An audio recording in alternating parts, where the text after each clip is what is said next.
Jive 5 Jeff from Two Hacks Garage. Once again, back in Micah's shop. It's the weekend, it's cold, but we have work to do. Today there's going to be a lot of the day of the miscellaneous type stuff, but the one thing that we do need to do before we get everything underneath here recoated, resealed, repainted, and all that and mated back down to the chassis, we need to replace this cab corner. As you can see here, it's got some rust, very typical of these trucks of that era. But you know what's really not typical of trucks this era? Seeing them actually this solid, especially in the Midwest. This is literally the only rust in the truck. So what we're gonna do is Mike has got a cab corner, and a friend of his from 150 Speed Shop, he's gonna come out today and he's gonna help us change out this cab corner. That way we can get underneath here, get it all painted, get it all sealed, and get this mated back up to the cab. We're not experts at this, but you know what, we're learning. And that's the name of the game with it, because if you don't try it, you'll never be able to learn how to do it. So other than doing this cab, we might start sanding on the firewall a little bit, some other miscellaneous items on the chassis with the engine. But you know what, guys? Talked enough. We got a full day's worth of work for us. So with that, we're going to go ahead and get started. See you soon.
All right, so what you saw in that video was Mike from 150 Speed Shop in Leroy, Illinois. Give him a plug on that one.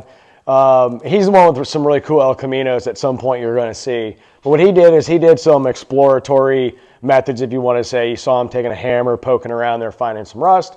Then he taped this off. Now, this tape line is kind of meant to go kind of like a guide of where he doesn't want to go past if we don't have to. You saw him, drill out the spot welds, take care of all that, and then did some exploratory cuts. So what we've seen here with this is we have rust up into here and obviously up through here, but everything inside here is clean. We were kind of worried about some spots in here, but it's clean.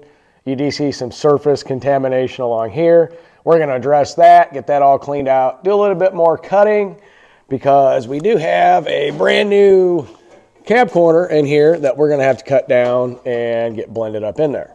So we're just going to take a break, but just kind of wanted to let you know where we're at with this, guys.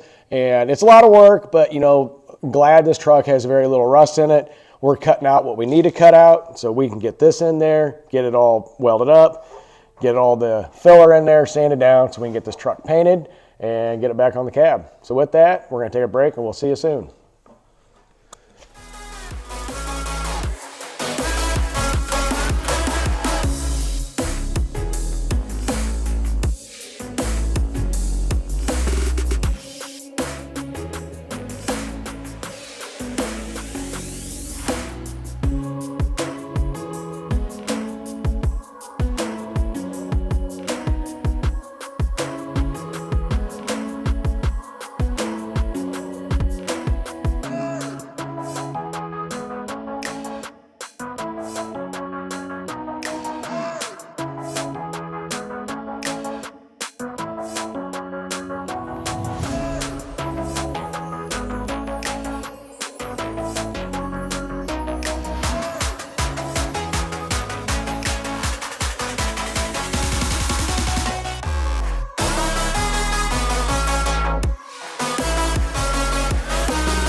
Well, we're going to call that a wrap for the day. Mike did a really good job on getting that cut, the panel fit, getting it welded in. As you saw in the video, going back and forth, back and forth. That's so you don't warp the metal. Drilled new areas for the little spot welds. He has a really cool tool for that. So yeah, this is where we're at. We went ahead, got it welded in place, fitted. It took a while. It's a lot of little trimming. It takes patience. He did a really good job at it. We got to a point where we ground out most of the metal. We just put a real light coat of primer on there so it doesn't spot flash rust on that. It's just ready at the point now where the rest of that metal's got to be ground, a little bit of filler, smoothing out. But this is pretty much done for the day. Got the new panel in, got the rust addressed. Actually, it looks pretty good. It's just, like I said, where you see that weld or that bead, that needs to be ground down. A little bit of filler in there and smooth it out, and she's ready to go. Really appreciate Mike coming out to help with that. Micah did a really good job. Also, we did do a little bit of work on the engine and all that. John came out and filmed. But yeah, overall, it was a pretty good day. This cab corner is done, other than the finishing work. So you know what, we will see you guys soon because we got a whole lot of work going on. It's been a long day. I'm tired. I'm ready to chill. So with that, guys, we'll see you soon.